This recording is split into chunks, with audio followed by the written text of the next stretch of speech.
Excellencies, distinguished delegates, ladies and gentlemen, unfortunately, the traffic is not yet moving, so I think we will have to start.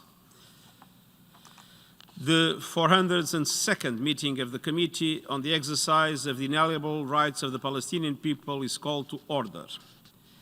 The agenda for this meeting was shared electronically with members and observers of the committee in document A/183/2021.L/L.1. If I hear no objections, I shall consider it adopted. It's so decided. I now invite the committee to consider candidatures for the posts of the chair and vice chairs of the committee.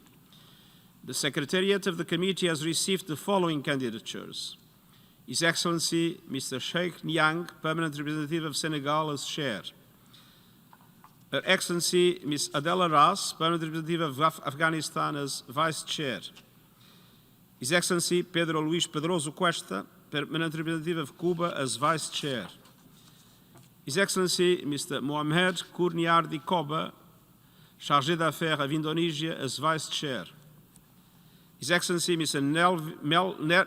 Neville Melvin Gertze, Permanent Representative of Namibia, as vice chair; His Excellency Mr. Jaime Hermida Castillo, Permanent Representative of Nicaragua, as vice chair.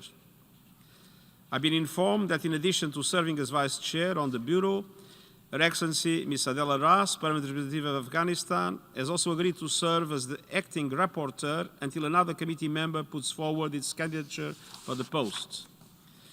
Before we proceed with the election, are there any comments or questions?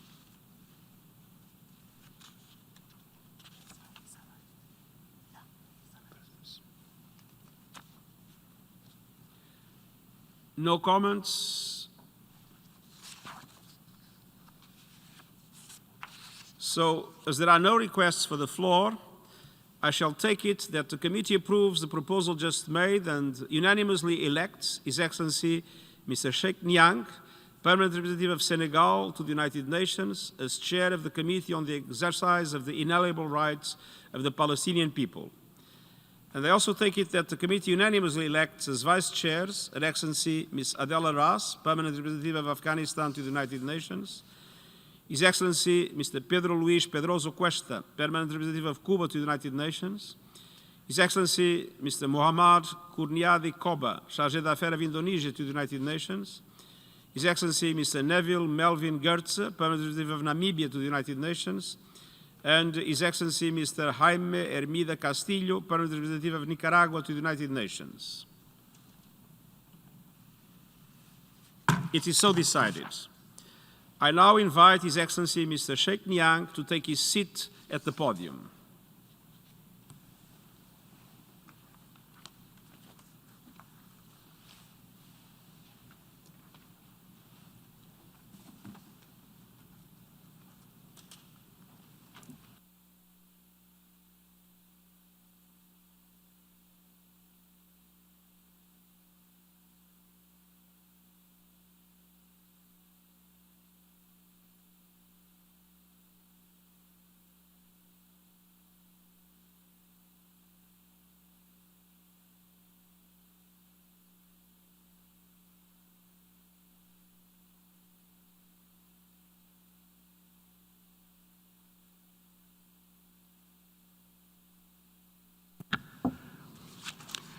Secretary General, Excellencies, ladies and gentlemen, at the outset I would like to thank the Secretary General for presiding over the Bureau elections.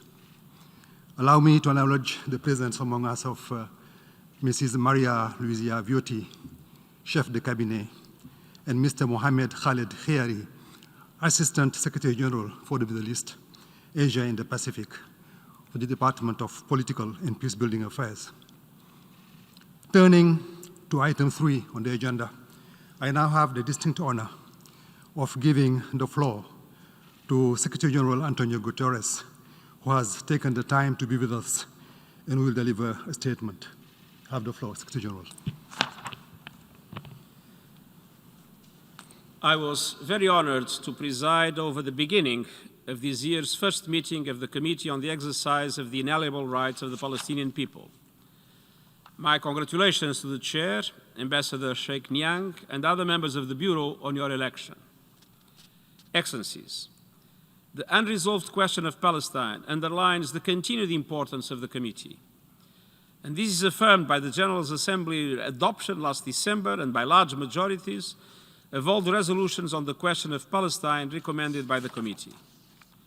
The year 2021 presents tremendous tests and opportunities across the board. It challenges us to reinvent how we make and sustain peace while confronting the ongoing COVID-19 pandemic. And the pandemic has had a severe impact on the Palestinians, particularly in Gaza. The public health system has been pushed to the brink due to the occupation and the fragile socio-economic, humanitarian and political situation. The United Nations and its partners are supporting the Palestinian government's work to control the spread of the pandemic. Through the efforts of the World Health Organization and UNICEF, the UN is also supporting the government's preparedness to receive and administer vaccines. The Special Coordinator continues to encourage Israel to help address the priority needs of Palestinians in the occupied Palestinian territory and to support COVID-19 vaccine availability more generally, which is in line with Israel's obligations under international law. Excellencies, the United Nations remains committed to supporting Palestinians and Israelis to resolve the conflict and bring an end to the suffering. I reiterate my call on the government of Israel to immediately halt all settlement activity, which is a major obstacle to the achievement of the two-state solution and a just, lasting and comprehensive peace. Persistent acts of violence in the occupied West Bank, including East Jerusalem and Gaza, as well as Israeli movements and access restrictions and other violations of international humanitarian and human rights law, exacerbate mistrust between Israelis and Palestinians and drive us further from peace. The Committee plays an important role in mobilizing international opinion and assisting Palestinians and Israelis to re-engage in meaningful negotiations. The long-agreed goal is clear: to end the occupation and realize a two-state solution on the basis of the pre-67 borders, in line with international law, relevant United Nations resolutions and bilateral agreements, with Jerusalem as the capital of both states. President Mahmoud Abbas' call for an international peace conference under the auspices of the United Nations and an expanded Middle East Quartet, with considered preparation and involvement by the key parties, provide a positive opportunity to advance peace in the region. I call on the parties to refrain from unilateral acts that can jeopardize the possibility of restarting the peace process. I welcome the presidential decree issued by President Mahmoud Abbas to hold legislative, presidential and Palestinian National Council elections this year. The holding of elections in the occupied West Bank, including East Jerusalem and in Gaza, will be a crucial step towards Palestinian unity. It will give renewed legitimacy to national institutions, including a democratically elected parliament and government in Palestine. Elections are a vital part of building a democratic Palestinian state founded on the rule of law with equal rights for all. The Committee's support to these efforts will be crucial. I also commend the Committee's efforts to mobilize support for UNRWA in a way that is sustainable, predictable, and long-term, as Palestine refugees need and deserve. Excellencies, ladies and gentlemen, let me conclude by restating the important advocacy role of the Committee. Together, let us strive to uphold the values of the UN Charter as our shared framework of cooperation for the realization of the rights of the Israelis and Palestinians, the Middle East region, and beyond. Thank you. I thank the Secretary General for his inspiring statement and the words of encouragement addressed to the committee. I would like to express the committee's sincere appreciation to you for your continued commitment to bringing peace between Palestine and Israel. Allow me now to make a statement in my capacity as chair of the committee to mark this first meeting of the committee in 2020. Monsieur le Secrétaire Général, Secretary General, Ambassadors, distinguished delegates, ladies and gentlemen. Secretary General, allow me at the outset, on behalf of all the members of the United Nations Committee on the Exercise of the Inalienable Rights of the Palestinian People, to warmly thank you for the honour that you bestowed upon us for chairing the process for renewing the Bureau of our committee. It's always a pleasure for us to have you with us at occasions such as this one, because your presence is not only encouraging for our committee, but also demonstrates your constant commitment for a definitive solution to the Palestinian question on the basis of international law and relevant resolutions of our organisation. Dear colleagues, it's next to you that I would now like to express our deep gratitude, and particularly the great appreciation of Senegal for the honour and privilege that you have bestowed upon me once again in your approving my re-election to chair our committee, and thus renewing your trust in my country to carry out this mission.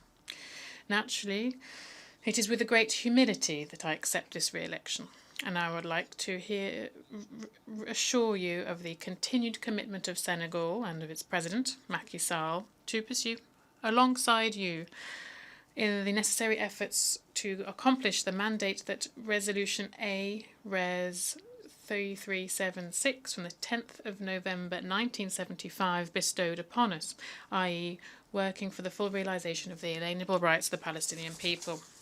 I would also like to warmly congratulate the other distinguished members of the Bureau on their re-election, ambassadors from Afghanistan, Cuba, Indonesia, Namibia and Nicaragua. Dear colleagues, your availability and your devotion to the work of the committee reflect the remarkable contribution made by your respective countries to promote the effectiveness of the inalienable rights of the Palestinian people. Secretary-General, allow me to finally underscore the laudable qualities of the men and women who work at the Division of Palestinian Rights, and they are supporting us in the fulfilment of our mandate. Their work has always been remarkable, working to support the mission bestowed upon us by the United Nations General Assembly. Despite the impact of the COVID-19 pandemic on our working conditions, they have been able to adapt and innovate to allow the committee to carry out its programme of work in a normal fashion. We'd also thus like to encourage the Division of Palestinian Rights to continue in these efforts, particularly in the implementation of the training programme for Palestinians, so that we can ensure the needs of an independent and viable Palestinian state are better met. Secretary-General, ladies and gentlemen, in our resolute decision for diversity and plurality in our approaches and how we carry out our mandate, the committee has always sought to constantly improve, and in a context that is becoming more and more uncertain, linked to the impasse of the peace process that has been in place since 2014 and in recent developments on the ground, and also in because of the health and economic situation caused by the COVID-19 pandemic. COVID-19 has worsened the social, economic, humanitarian and political situations in the occupied Palestinian territories, which was already fragile because of the restriction on travel and access which had been imposed in place for decades because of Israel, the occupying power. Despite the pandemic, Israel, we must deplore this, is tirelessly pursuing the expansion of its illegal settlements, including inside and around East Jerusalem and Bethlehem.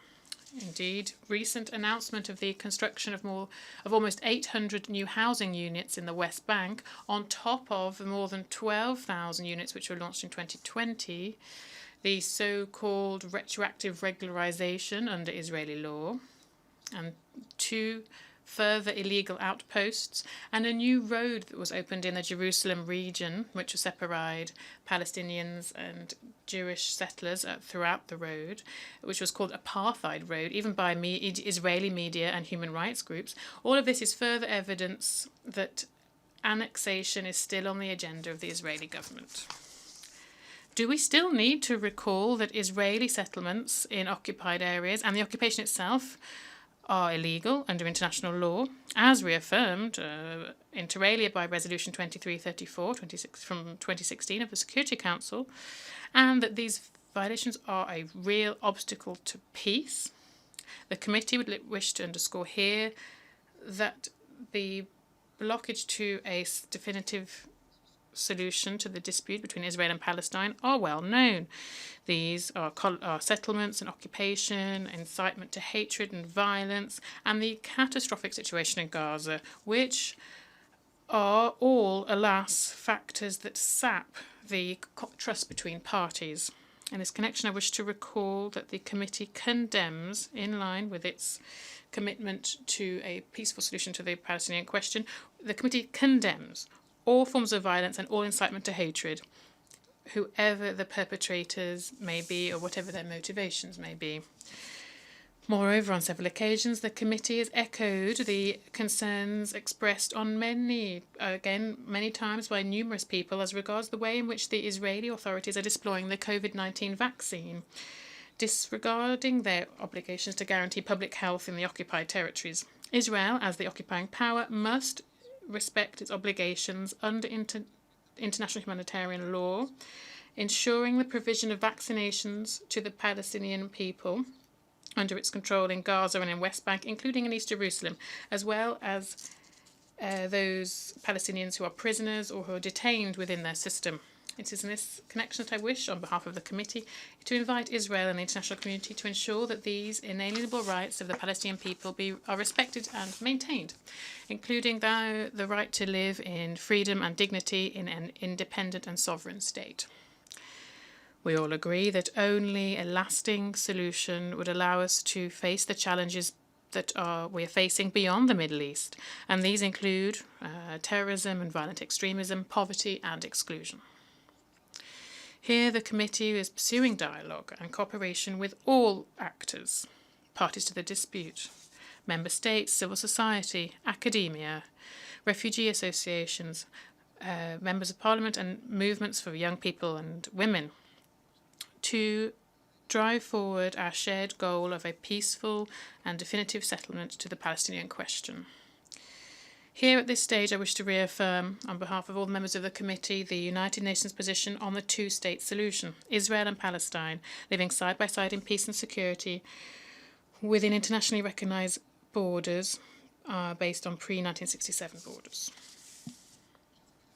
Secretary-General, ladies and gentlemen, we remain convinced that the best way of fostering conditions for lasting peace and security between Israel and Palestine is to renounce all form of violence and policies of fait accompli, and to return to the table of negotiations to ensure a far-reaching solution which provides each party with the right to a sovereign state.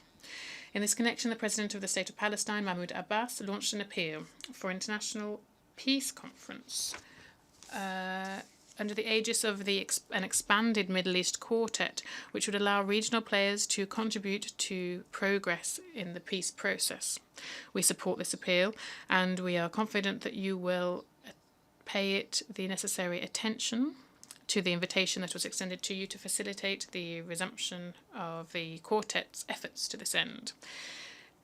Along the same lines, all parties should abstain from unilateral acts which would compromise the possibility of relaunching the peace process.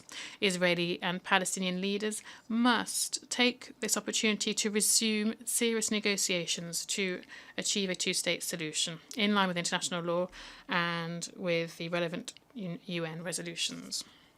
The committee reiterates the central role of the Arab Peace Initiative, as well as the plans to convene an international peace conference, a recent meeting of the Middle East Quartet, as well as the efforts made by Egypt and other countries to make progress in the reconciliation process between Palestinians. The committee welcomes the decree recently made by President Abbas to organise legislative and presidential elections as of May 2021, so that they can renew the democratic tenets of the country, to unify the Palestinian people under a single and legitimate national government, which embodies and realises the hope of generations of Palestinians to ensure a just, peaceful and prosperous future. Now, on UNRWA, which continues to face serious financial problems, we urge member states to maintain their firm support to the agency to ensure access to resources that is predictable, sufficient and sustainable, and to continue to support it to attract international solidarity to Palestinian refugees, particularly in the fields of education, healthcare, humanitarian assistance, and sustainable development. This is the aim of the virtual meeting that the committee will organise on the 23rd of February with the Commissioner General of UNRWA, Mr. Philippe Lazzarini. Secretary General, ladies and gentlemen, so that we can enact the specific commitments of the international community in favour of a two-state solution, we must work in a spirit of multilateralism to relaunch the peace process, putting all pending issues on the table, such as settlements, the status of Jerusalem, refugees and security, as well as the situation in Gaza. This is why in 2021 the committee will continue to work with member states and regional groups to mobilise broader support for the Palestinian cause. Thus, we will support any initiative that seeks to support the inalienable rights of the Palestinian people and that supports a just solution based on relevant UN resolutions that guarantee two states, Israel and Palestine, living side by side in peace and security within pre-1967 borders and with East Jerusalem as the capital of a Palestinian state. I thank you for your attention. That's the end of my statement. Now I give the floor to His Excellency Mr. Riyad Mansour, Permanent Observer of the State of Palestine to the United Nations. You have the floor, sir.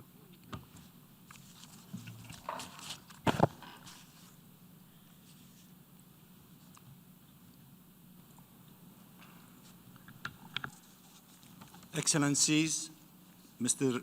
Secretary General Antonio Guterres, Chair of the Committee, Ambassador Sheikh Niang of Senegal, Vice Chairs of the Committee, Bureau, Afghanistan, Cuba, Indonesia, Namibia, Nicaragua, members and observers of the committees, ladies and gentlemen. It is a pleasure seeing you all nearly a year since we last met in person. I am honored to address you on behalf of the State of Palestine and wish to reaffirm our gratitude to the Chair and Bureau and all members and observers of the committee for their steadfast support for our just cause and the pursuit by the Palestinian people of their inalienable rights. Your principled solidarity is deeply appreciated and needed now more than ever, and we are ready to fully cooperate to implement the committee's forward-looking program of work for 2021. Mr. Secretary General, we are honored by your presence at our meeting today and thank you for your strong support to the committee. We deeply appreciate your dedication to a just and lasting peace and your tireless advocacy, consistently striving for an active and meaningful role for the United Nations as per its charter and in implementation of its resolutions, the foundations of a peaceful solution.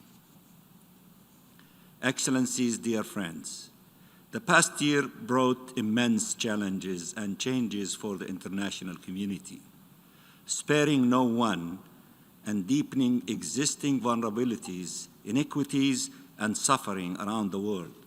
For the Palestinian people, bearing the burden and hardship of decades of occupation, oppression, and displacement, those challenges and changes have been even more trying and painful.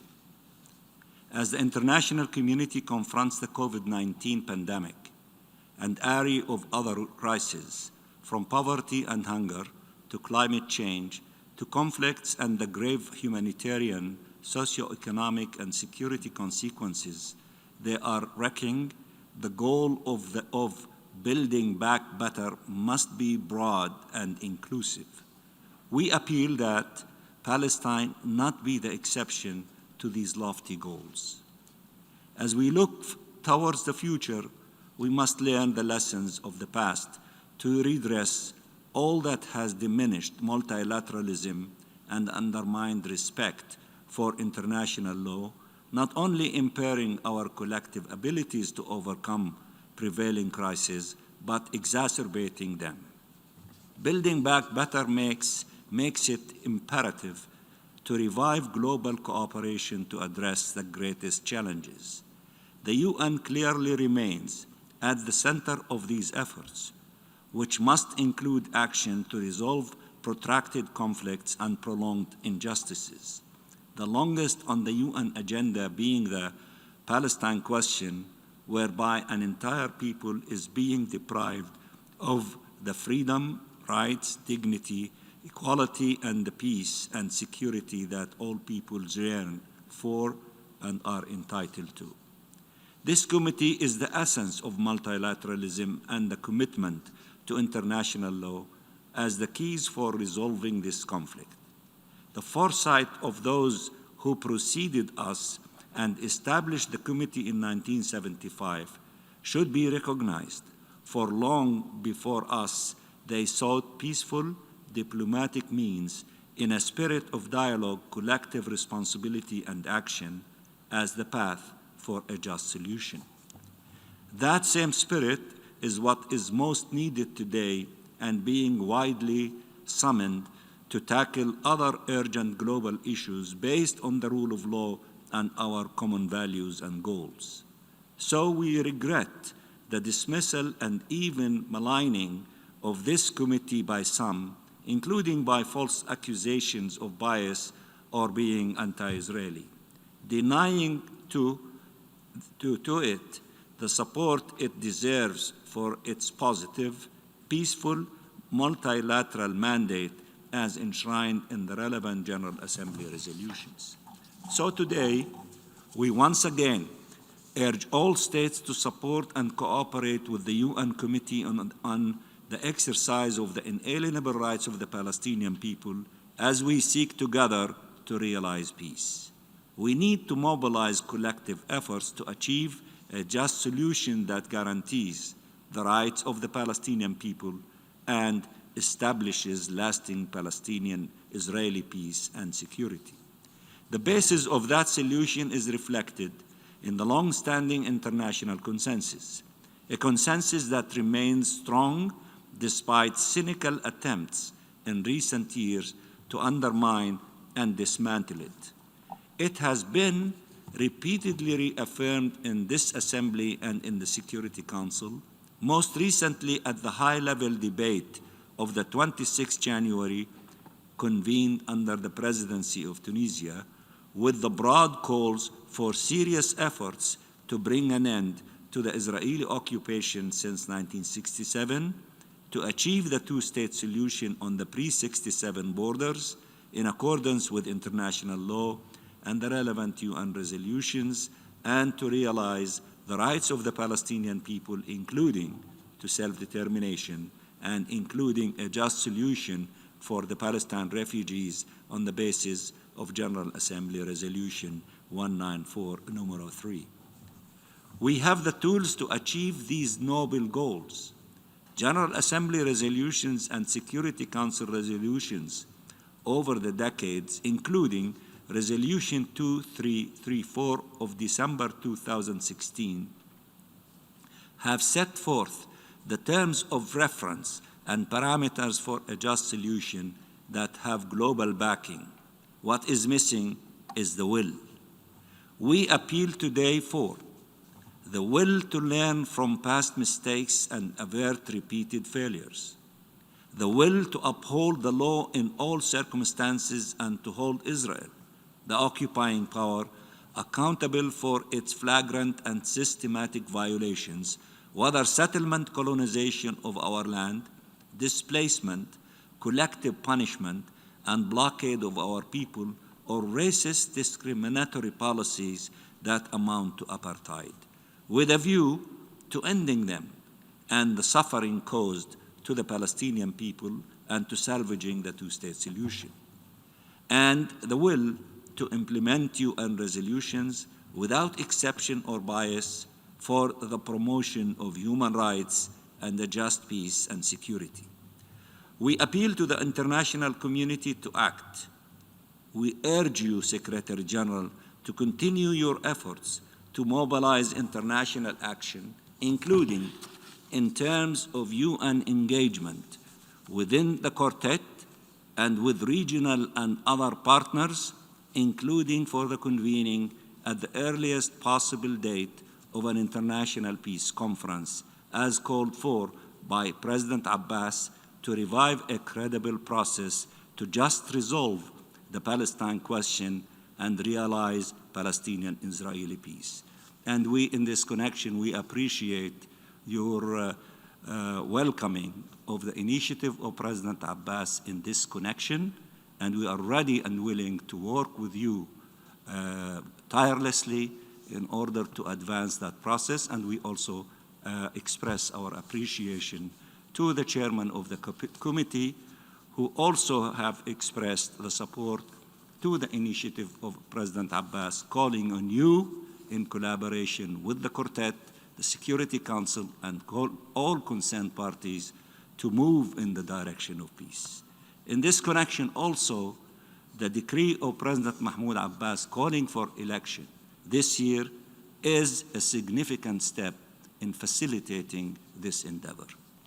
We welcome the appointment of your new, Mr. Secretary General, your new Special Coordinator and Special Representative, Mr.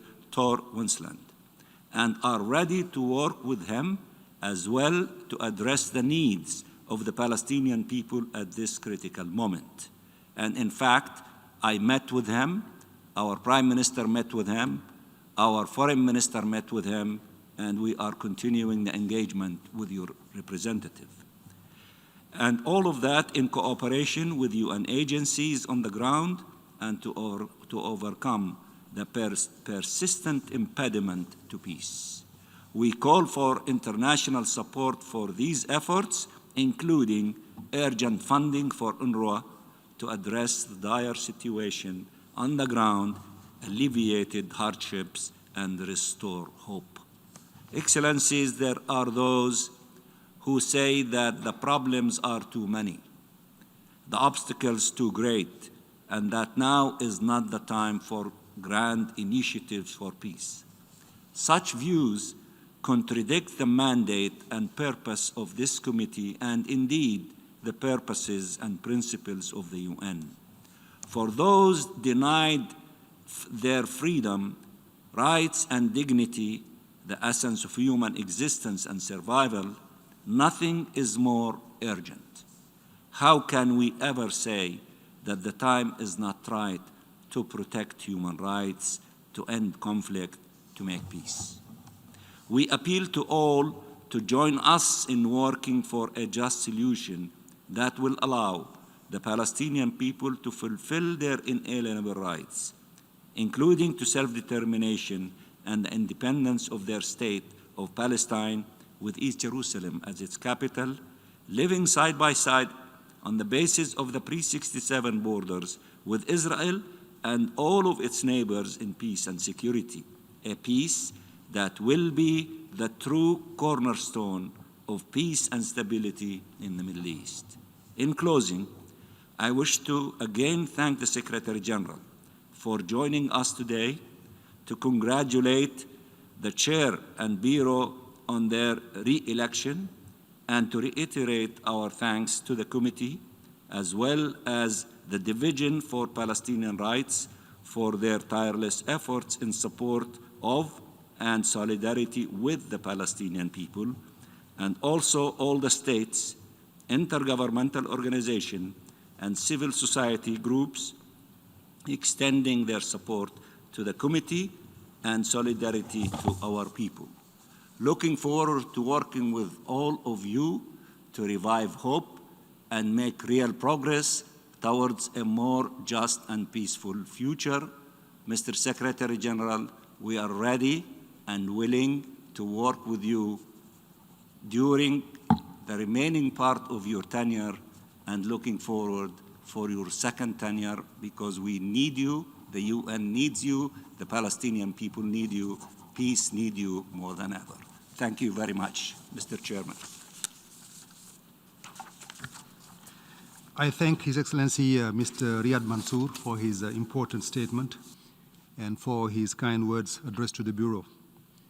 We shall now suspend the meeting for a few minutes to allow the Secretary General Mrs. Maria Luisa Viotti, Chef de Cabinet, and Mr. Mohamed Khaled Khiari to leave the room. Merci beaucoup.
Excellencies, ladies and gentlemen, before we proceed with the agenda, allow me, on behalf of the committee, to welcome His Excellency Mr. Ali Jane, Permanent Representative of the Republic of Guinea, Her Excellency Mrs. Mathu Joyini, Permanent Representative of South Africa, and His Excellency Mr. Peter Mohan Maithri Pieris, Permanent Representative of Sri Lanka, who have recently taken up the new post here in New York. On behalf of the committee, I would like to extend to you our warm welcome among us and express our best wishes for your important work here in New York. I am certain that you will continue the excellent support the committee enjoyed from your predecessors in pursuit of its mandate.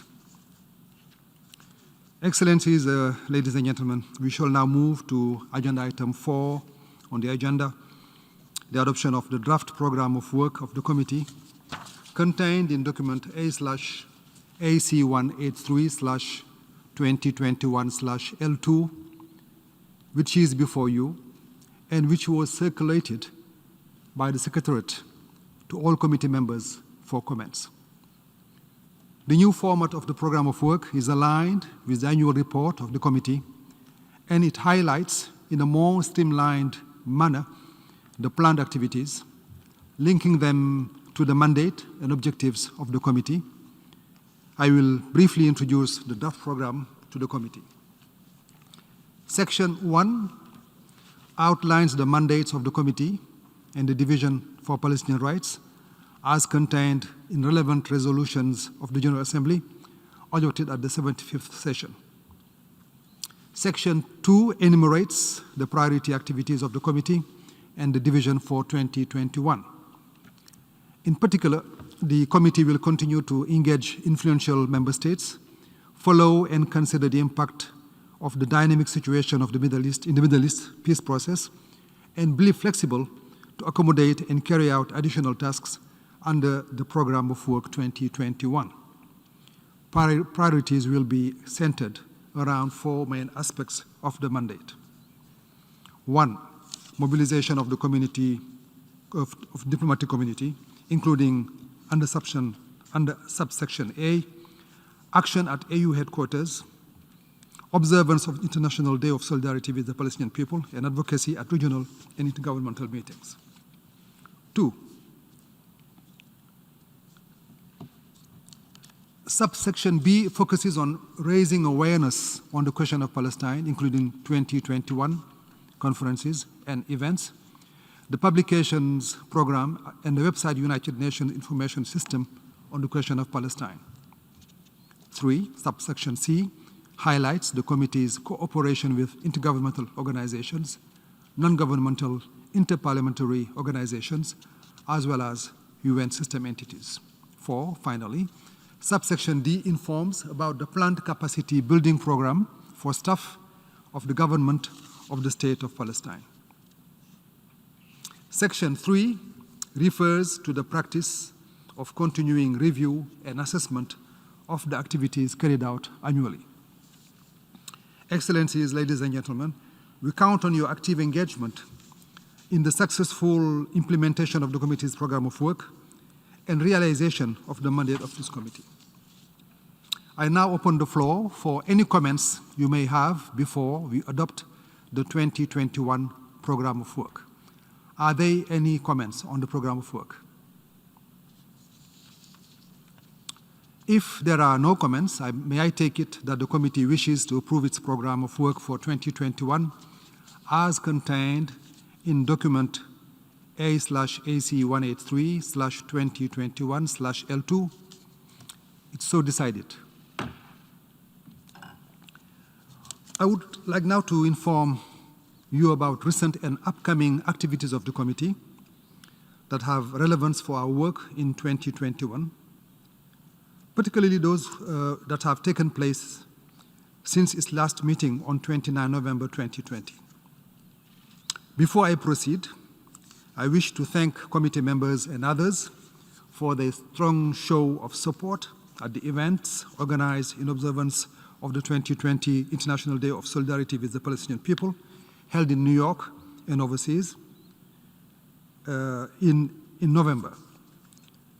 Thank them also for the solidarity messages sent by heads of state and government, and our appreciation of the exhibit, which is now saved in an electronic format on www.un.org/unispal. In December 2020, the GA adopted all the resolutions on the question of Palestine. This is once again a testimony that these resolutions and the committee's work are firmly rooted in the UN Charter, international law, and confirm the importance of the work we all carry out in support of the Palestinian cause. A few days ago, on the 26th of January, at the Security Council open debate on the situation in the Middle East, including the Palestinian question, I submitted a statement on behalf of the committee, and in the context of the current volatile geopolitical environment, the committee reminded the Security Council of the relevance and centrality of the Palestinian question and urged it to take the necessary overdue action. The full text of that statement is available on the UNISPAL site that can be accessed at www.un.org/unispal. Turning now to upcoming activities, I would like to inform you about some of the upcoming events. On the 10th of February, the Bureau will hold a meeting with His Excellency Mr. Volkan Bozkır, President of the 75th session of the GA, to discuss recent and upcoming developments on the Palestinian questions. In late February, the division will organize its annual briefing sessions for delegates on the mandate and work of the committee and the division. Further details will be shared by the division in the coming days. I encourage all delegates, particularly those new to the UN headquarters and to the committee, to take advantage of this useful briefing. More information will be shared separately by the division. On the 23rd of February, the committee will organize a virtual event with Mr. Philippe Lazzarini, Commissioner General of UNRWA, to draw support for the agency during this difficult time of financial challenges. Further information will be shared in the coming days. I encourage you, all of you, to attend this important event. Also, beginning in February, the Bureau will embark on an extensive outreach exercise with key partners, including by the means of virtual delegation visits, to enhance its advocacy efforts in support of the renewed optimism on the rights of the Palestinians and ongoing efforts in support, helping the parties to re-engage with a view to achieve a just and lasting solution on the question of Palestine. Are there any comments on this? If there are no other speakers who wish to take the floor on this, let us now move on to the last item on the agenda, which is other matters. Are there any other matters to be raised?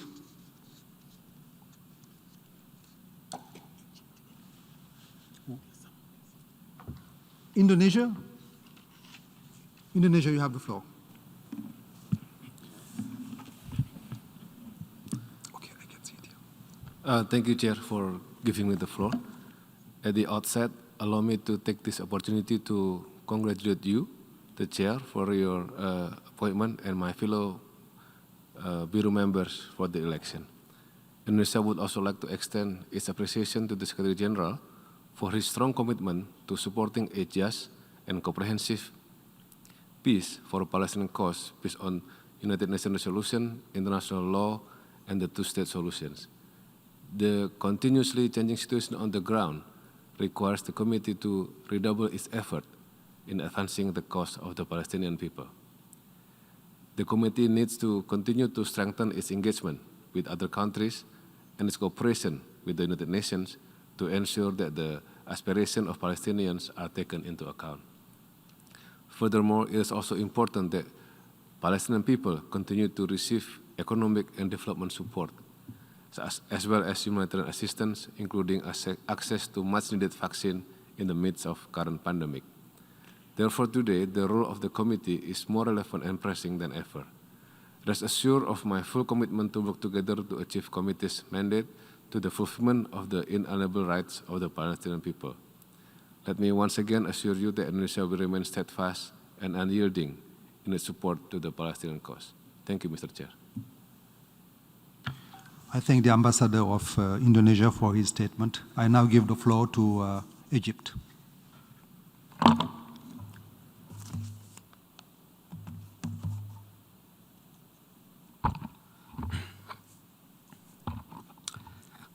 Egypt, you have the floor. Thank you, Chair. شكرا السيد الرئيس. سيد السكرتير العام. Thank you, Mr. Chairman. Secretary General of the United Nations, the Chair of the Committee, I wish to make this statement on behalf of His Excellency, the Ambassador Mohammed Idris, who was here at the beginning of the meeting, but he was forced to leave the room a few moments ago. I wish, at the outset, to state that Egypt deeply appreciates the support afforded to the United Nations Committee on the exercise of the inalienable rights of the Palestinian people. We also appreciate the Secretary General's support both for the committee and the Palestinian question. And of course, we appreciate the support provided to us by other UN stakeholders and agencies. Mr. Chair, I wish to congratulate you on your election, and I congratulate the members of the Bureau on their re-election for the year 2021. We deeply appreciate your efforts undertaken at the helm of the committee, and we appreciate your support extended to the Palestinian people last year, namely in light of the challenges arising from the COVID-19 pandemic. Mr. Chairman, Egypt has closely followed the events organized by the Committee on the Exercise of the Inalienable Rights of the Palestinian People this year. The committee has worked to raise awareness of the rights of the Palestinian people and in so doing has mobilized international support. Egypt has always sought to participate in these events. Given the fact that the Palestinian question is a central point of our foreign policy, it's a crucial issue for Arab countries.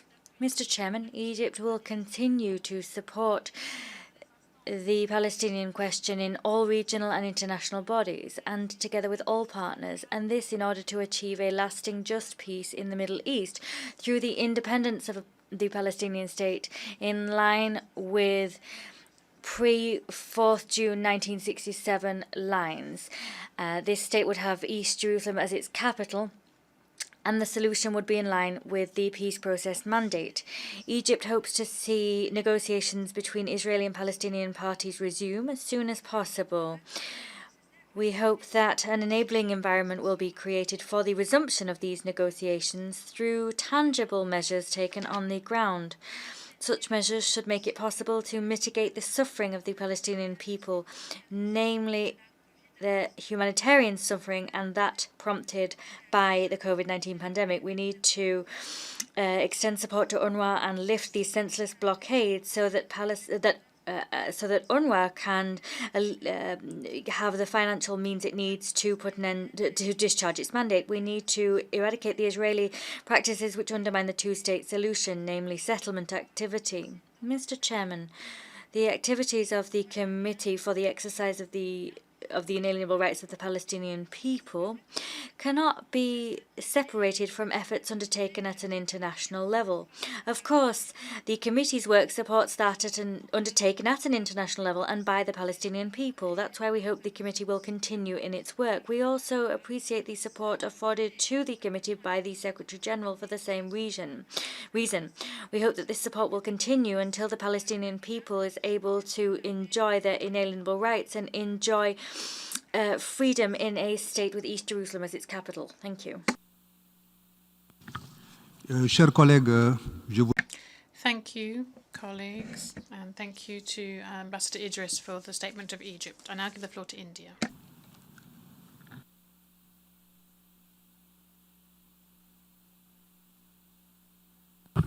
Thank you, Mr. Chairman. I'm reading out the statement on behalf of my permanent representative, His Excellency Ambassador Tirumurti, who had to leave due to another urgent engagement. I thank the Secretary General for his gracious presence and presiding over the election of the Bureau of the Committee. Let me congratulate you, Mr. Chairman, and the Vice Chairs of the Bureau for your re-election for the 2021 term. I wish you success in your respective roles and assure you of India's support in implementing the program of work which has just been adopted by the committee.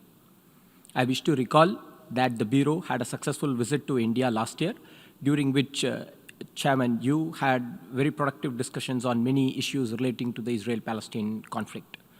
India has always called for a just and comprehensive solution to the Israel-Palestine conflict to achieve a two-state solution.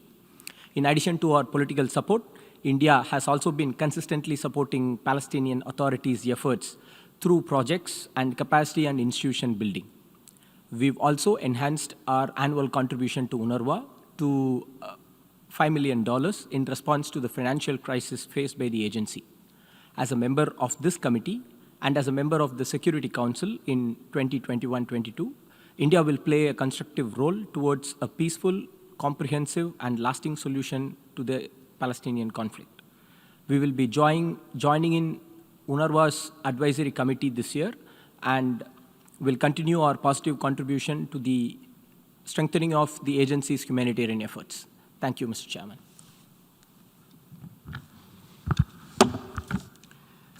I thank the delegate of India and through him Ambassador Tirumurti for the statement.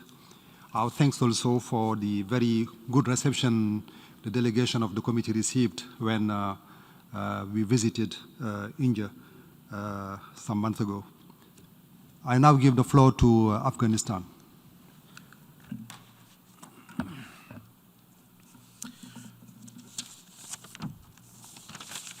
Thank you, Mr. Chairman, for giving me the floor. Due to an urgent matter, Ambassador Ross was not able to participate in this meeting today, so I will read the statement on her behalf. Mr. Chairman, the Secretary General, Excellencies, Ambassadors, colleagues, allow me to begin by thanking you, Mr. Chair, for convening today's meeting, and thanks His Excellency Secretary General of the United Nations for his presence today and for reaffirming his support to the work of the committee. I would also like to express our appreciation to the members of the committee for re-electing Afghanistan as Vice Chair and for entrusting us with the role of the acting reporter for another year.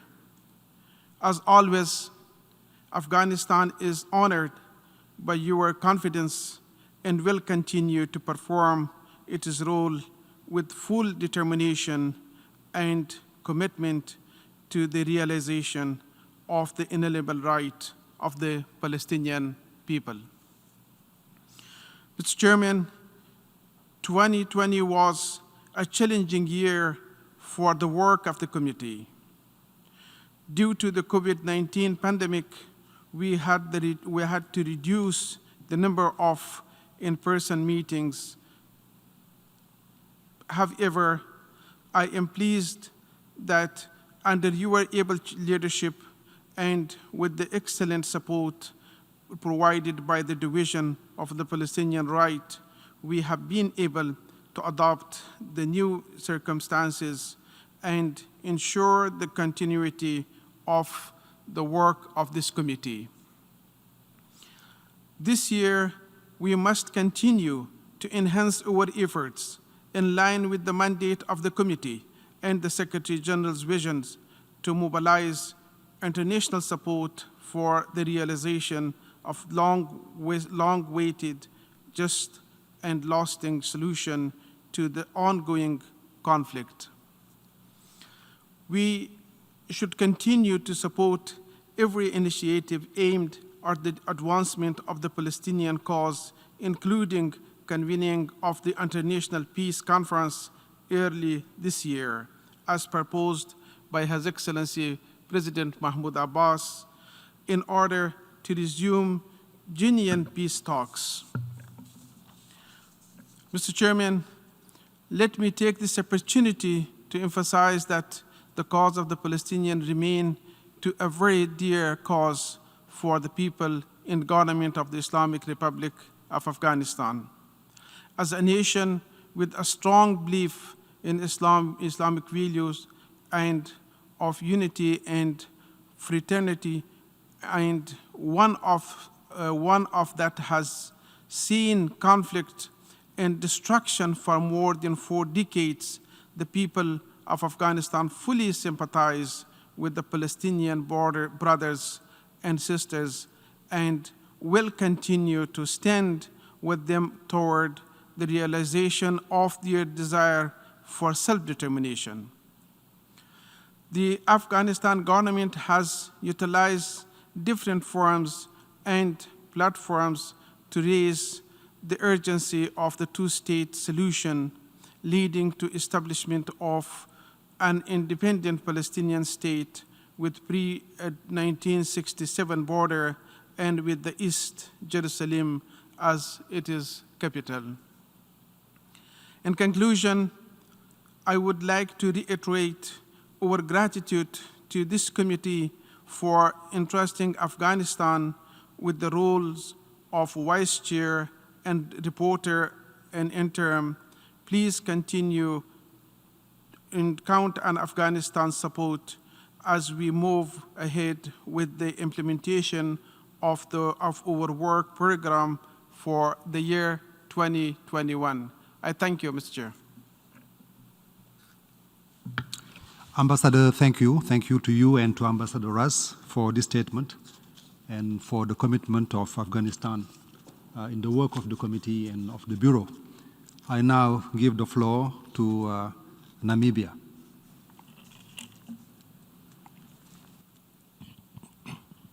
Mr. Chair, Excellencies, I wish to thank members of the committee for your continued trust and support to my delegation to serve as one of the vice presidents of the committee. The question of Palestine remains one of the key focus areas in Namibia's foreign policy priorities, and I wish to assure you of my deep commitment to continue to assist in finding lasting and mutually acceptable solutions to this long-standing struggle to bring political independence and to end the illegal occupation of the people of Palestine. I also wish to congratulate our chair and all the members of the Bureau on their re-election. Mr. Chair, the year 2020 underscored the importance of multilateralism and global cooperation and brought this reality to the shores of every continent. The COVID-19 pandemic and its resulting social, economic, and environmental crises epitomized the need for multilateral cooperation. Therefore, 2021 will be a time of historic consequence, with much riding on how our governments answer the urgent call to revitalize global cooperation and ensure that no one is left behind. We cannot talk of leaving no one behind when we live in a world in which the Palestinian people have been left behind. Our desire is for the people of both Israel and Palestine to live in peace and in a stable region that would ultimately enable the region to focus its energies, its resources, its talents on development and progress. We unwaveringly believe and support the UN Secretary General and the overwhelming majority of the UN member states in their conviction that there is no plan B to the two-state solution. Therefore, a political dialogue that addresses the historic injustice of occupation based on the pre-1967 borders and in accordance with international law and relevant UN resolutions is the only way to ensure peaceful relations between Israel and Palestine. No peace is achievable without renewed political process and engagement to stabilize and to heal. As members of this committee, we have been entrusted with the responsibility to assist the peoples of Israel and Palestine in resolving their differences. However, despite the adoption of resolutions and decisions aimed at enabling the committee to promote the realization of the inalienable rights of the Palestinian people, to assist in ending the Israeli occupation, and to mobilize international support for and assistance to the Palestinian people, there has been no end in sight to the conflict and injustices. It has, however, been encouraging to note that the new United States administration is in the process of reversing the previous administration's policies on Israel and Palestine and are supportive of a mutually agreed two-state solution in which Israel lives in peace and security alongside a viable Palestinian state. The intent to also restore U.S. assistance programs that support economic development and humanitarian aid for the Palestinian people is further welcome.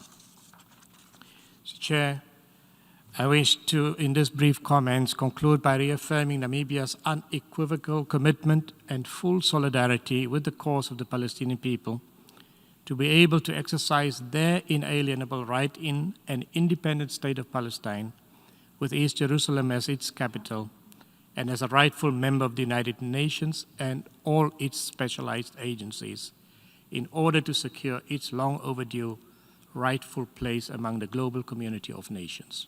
I thank you.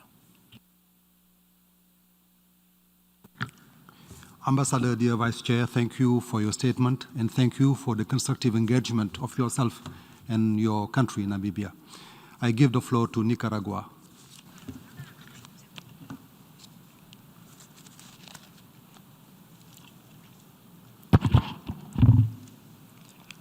Muchas gracias.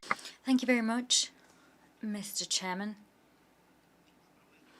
I'd like to take this opportunity to congratulate you on your election once again.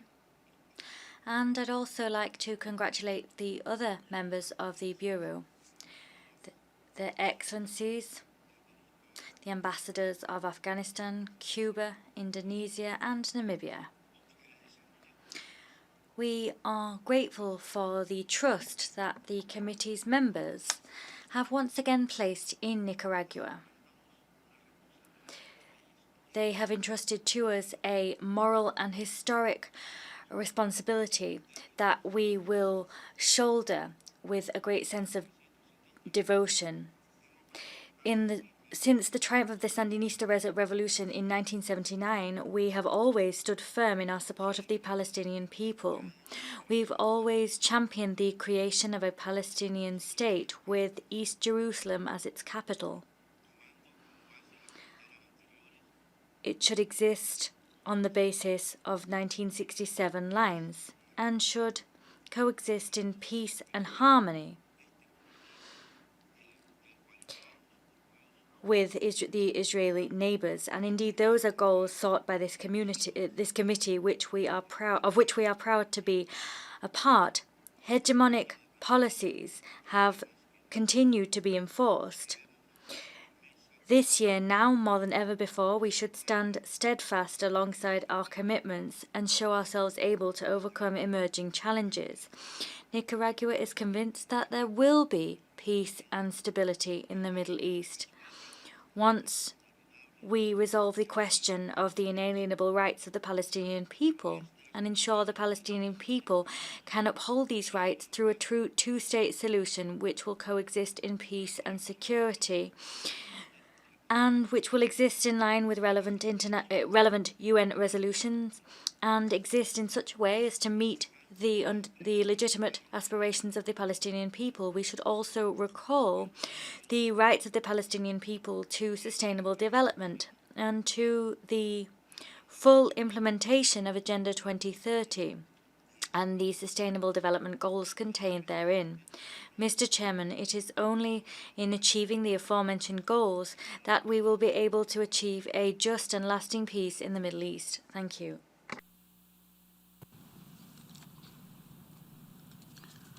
Je remercie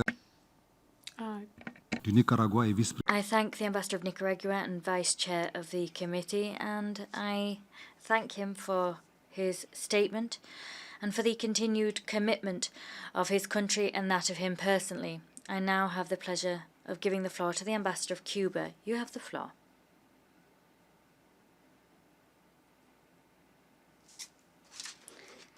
Thank you, Mr. Chairman.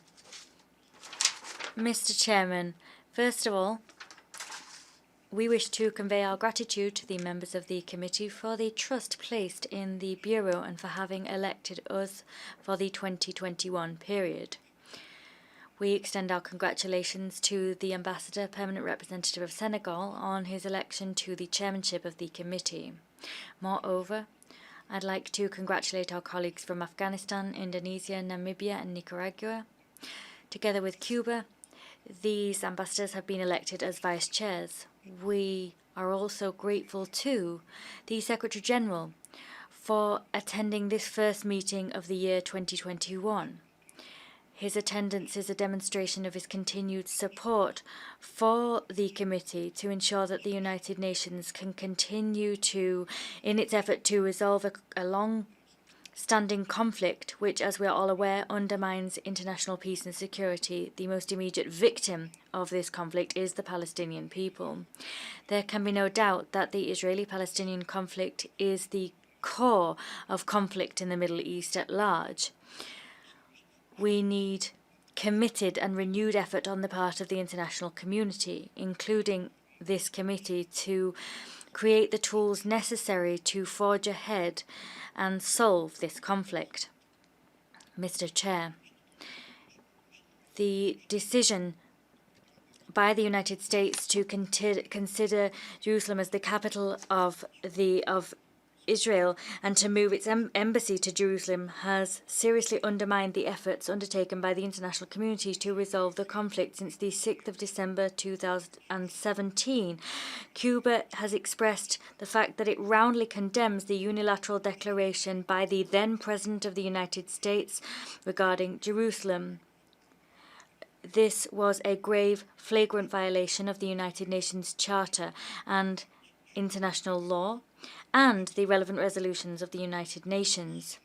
That decision to move the embassy and to make that statement around the capital undermines its historical status, undermines the rights of the Palestinian people and those of Arabs in general, and has grave consequences for peace and stability in the Middle East. Moreover, the withdrawal of significant financial support from UNRWA by its main donor has largely increased the suffering of the Palestinian people. It would seem that the new United States administration have decided to review that decision and once again provide support for UNRWA as it works to support Palestinian people. We are delighted at that new decision, and we hope to see it put into practice without delay. Cuba will continue to call upon the Security Council to uphold the responsibility given to it by the Charter to maintain international peace and security, and to adopt the measures necessary to enforce the relevant resolutions on the Palestine question. Moreover, we will continue to decisively support a broad, just and lasting solution to the Israeli-Palestinian conflict on the basis of a two-state solution, and a solution which will allow Palestinian people to enjoy the right of self-determination and to have an independent sovereign state with its capital in East Jerusalem and within pre-1967 lines. The Committee on the Exercise of the Inalienable Rights of the Palestinian People, and in particular the Palestinian people, can have every faith that Cuba will provide all support possible to achieve peace and security that the Palestinian people so desire to see. Thank you. Ambassador, dear Vice Chair, thank you for your statement and for the great contribution of Cuba to the work of the committee. I once again welcome among us Ambassador Matthew Gioini, and I give you the floor.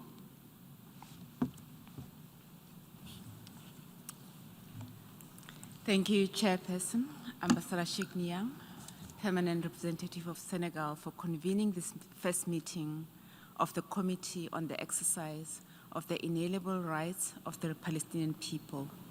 And this also happened to be my first meeting of this committee since my arrival here in New York as the Permanent Representative of South Africa.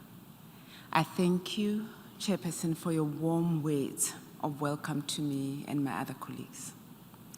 South Africa commends you, Chairperson and dear brother, for your stewardship in the past year, and in the same vein, congratulates you for your re-election as the chair of this committee. We also congratulate Afghanistan, Cuba, Namibia, and Nicaragua for their re-election as vice chairs. South Africa looks forward to the collaborative efforts with the Bureau and entire membership of the committee in the implementation of the program of work for 2021, duly adopted in this meeting. I thank the Secretary General for his statement, which underscores his support for the work of this committee and for the Palestinians' inalienable right to self-determination. Chairperson, South Africa is concerned by the recent pronouncements of the government of Israel to further advance its settlement plans in the occupied West Bank. Almost all UN member states agree that Israeli settlement construction is a violation of international law, and that occupation of Palestinian territories should end. These Israeli actions are in flagrant violation of adopted UN General Assembly and Security Council resolution, and contravene international law. To maintain the credibility of the UN, we must insist that all member states abide by the resolutions we adopt. Our words and actions must be aimed at safeguarding of the rights of the Palestinian people, the protection of their land and property, and to provide the necessary impartial support to achieving a just and lasting solution to the conflict. Chairperson, you stated that we need to explore diversity and plurality of approaches in conducting the work of the committee. We agree with you, and we believe that as we work towards the objectives in the 2021 program, we need to identify ways for this committee to enhance its activities to serve the Palestinian people, given the added challenges brought on by the global COVID-19 pandemic and the manner in which we conduct our work. In this regard, South Africa believes that one way to do this will be for this committee to increase its engagement with civil society organizations in Israel and Palestine.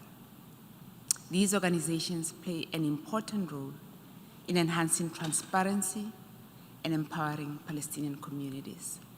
They are the voice of the voiceless and can assist this committee to fully execute its mandate by better protecting and promoting the rights of the Palestinian people. As virtual meetings have become the norm, this will make it easier for us to have engagement with these organizations.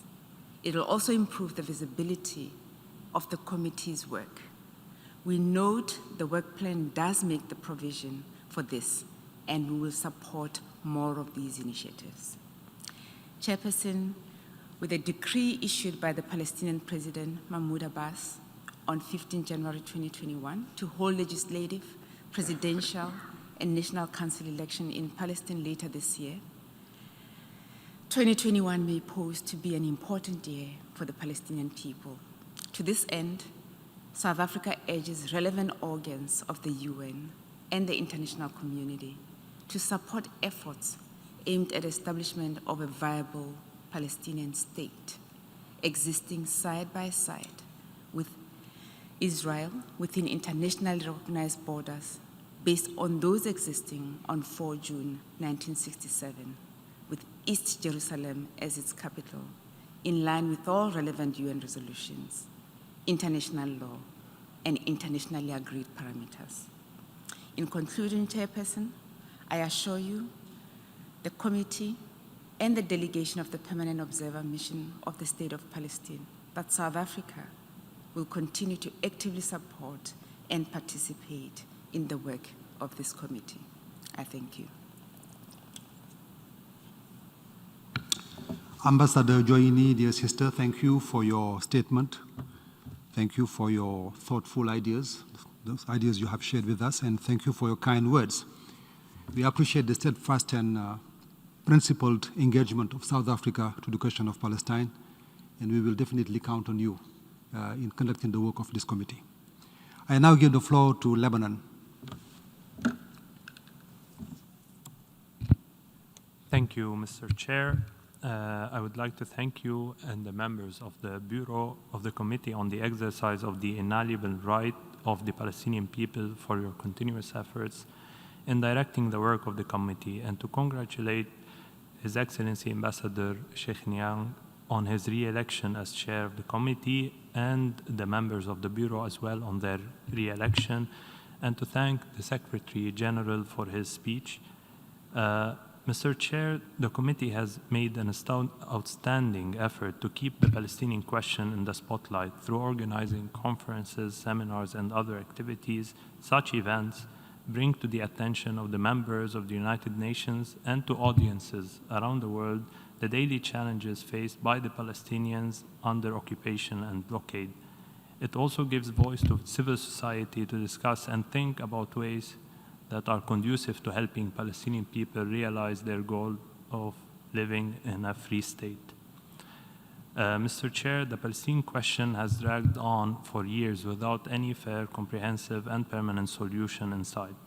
Consecutive Israeli governments for at least the last 2 decades have shown no genuine intention to commit to reaching such a solution or to fulfill their obligation under international law, especially the demand to abide by United Nations relevant resolutions. On the contrary, they took steps to prolong the occupation and make the two-state solution harder to realize. This led to continued state of grief and instability in the Middle East. Mr. Chair, Palestinians are suffering from strangling blockade and unlivable conditions in Gaza and experiencing hardship and restrictions on their freedom of movement in the West Bank, including East Jerusalem. This is coupled with continued expansion of Israeli settlements and rise in settler violence, excessive use of force by Israeli security forces, and increasing houses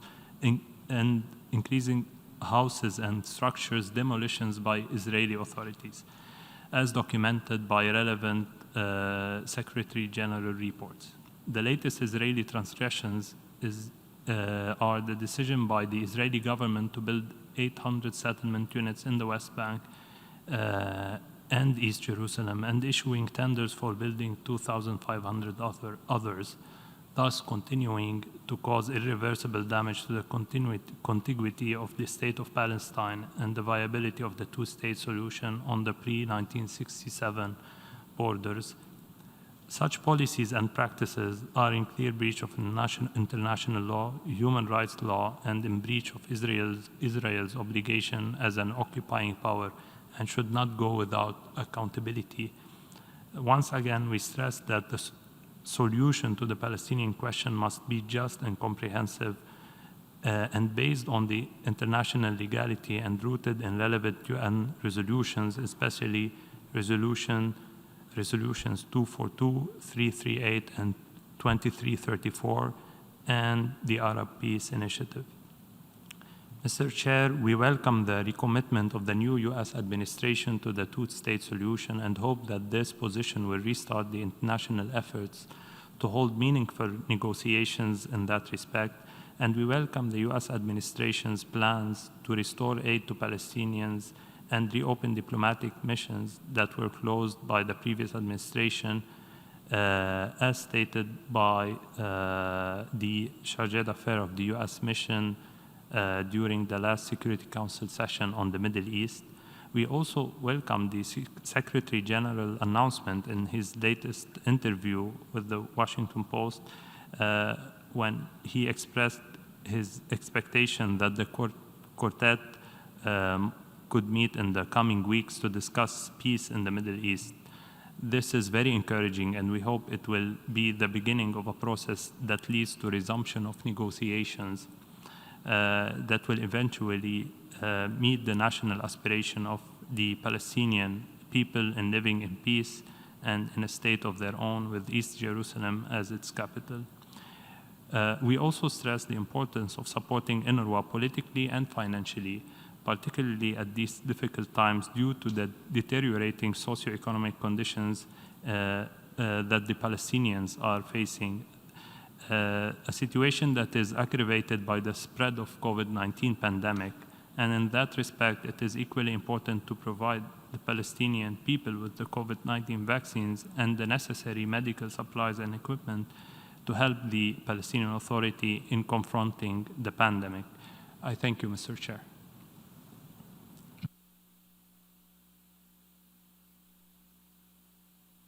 I thank our dear colleague of Lebanon, Lebanon being from the region. The contribution of this country is much valued and appreciated by the committee. I now give the floor to Guyana.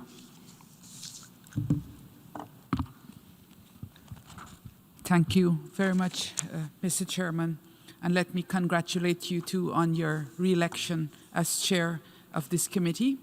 And I also extend congratulations to the other members of the Bureau, Afghanistan, Cuba, Indonesia, Namibia, and Nicaragua. I also wish to acknowledge the Secretary General's support to this committee and indeed his presence to oversee the elections this morning. Mr. Chair, colleagues, Guyana reiterates its unwavering and principled commitment to the cause of the Palestinian people, in particular their right to self-determination, including their right to a homeland of their own. I take note, Mr. Chair, colleagues, that this is our committee's 402nd meeting. I am almost certain that the brilliant men and women who believed in multilateralism and justice, as we do, and established this committee, did not envisage that more than a generation later, indeed 46 years later, there would not be a just and lasting solution to the Palestinian question. Yet, Mr. Chair, dear colleagues, we must not rest until there is a two-state solution with Palestine and Israel living side by side in peace and security. Our committee, therefore, have to redouble our efforts and rest assured of Guyana's full support for the implementation of the program of work you have outlined, Mr. Chair. But we also call on the wider international community to be unceasing in their efforts to promote a peaceful, just, and lasting solution in keeping with the relevant UN resolutions. Leaving no one behind, Mr. Chair, will remain just a slogan if the Palestinian question remains unsolved. We cannot allow this to happen. I thank you. I thank our dear colleague of Guyana for her very thoughtful and inspiring statement, for her kind words, and for reiterating the support of Guyana to the efforts the committee is making with global partners. I give the floor now to Malaysia, which is also vice chair of the committee. Malaysia, you have the floor.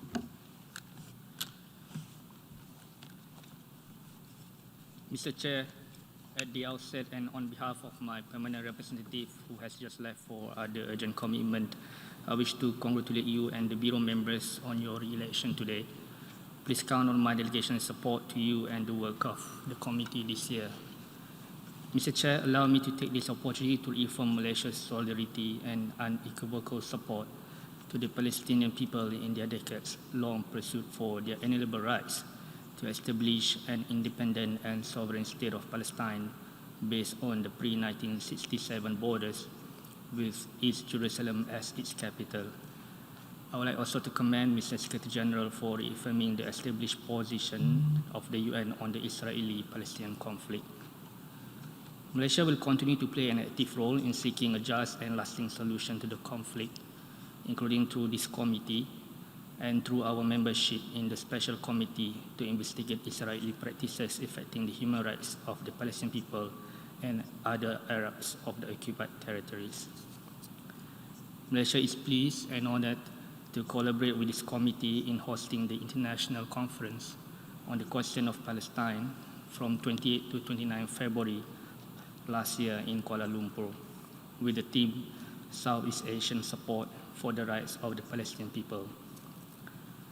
The conference successfully brought together support from government and civil societies in Southeast Asia for the realization of the inalienable rights of the Palestinian people.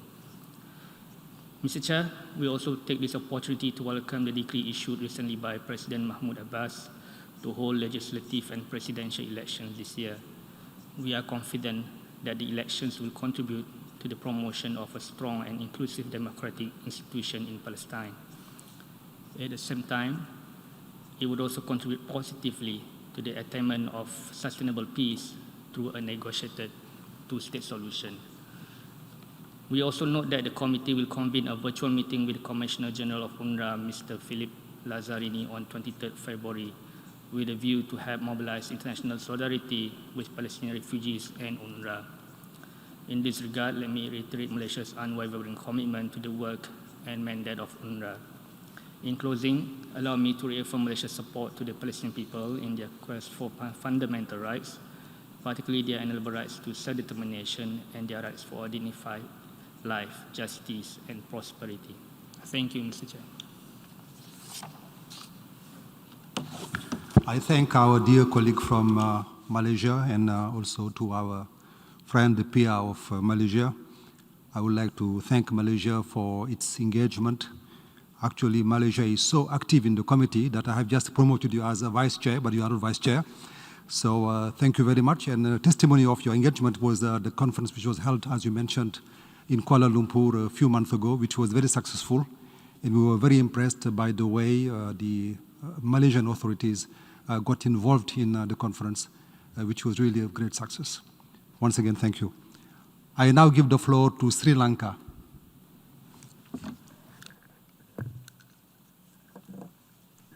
Monsieur President, I take the floor on behalf of the Ambassador, His Excellency Mohan Pires, who is here at the start of the meeting, had to leave to cover in another engagement. May I extend our appreciation to the Chair for his kind words extended to welcome the Ambassador. At the outset, may I express our warmest congratulations to you, Mr. Chairman, and to other members of the Bureau on your re-election to the committee. Our delegation stands ready to extend our fullest cooperation to you, Mr. Chairman, and to the committee on the important work before us. We appreciated the remarks of the Secretary General. Sri Lanka greatly appreciates the valuable work of this committee to raise awareness of the Palestinian cause and attain a just and lasting solution. Sri Lanka stands unequivocally and unwavering in its solidarity with the Palestinian people. We hope that their resilience and strength of purpose will continue to inspire us and to rededicate our collective efforts and commitment to help forge a peaceful settlement on the question of Palestine, and we reaffirm our steadfast support for the people of Palestine to gain their legitimate rights and aspirations and the attainment of a two-state solution based on the pre-1967 borders with Palestine and Israel living side by side. Thank you. Ambassador, thank you to you, and thank you to Ambassador Pieris for this statement, and thank you for the engagement of Sri Lanka. Sri Lanka is very committed on the Palestinian question, not only on this committee, but there's another committee which is also chaired by Sri Lanka, of which Senegal also is a member, and you are leading that committee with great success. So thank you very much for your commitment, for your engagement, and very proud of what you are doing. I do not see any other speakers on my list. It's got on my list. If this is so, I will have to adjourn this meeting. So this meeting is adjourned.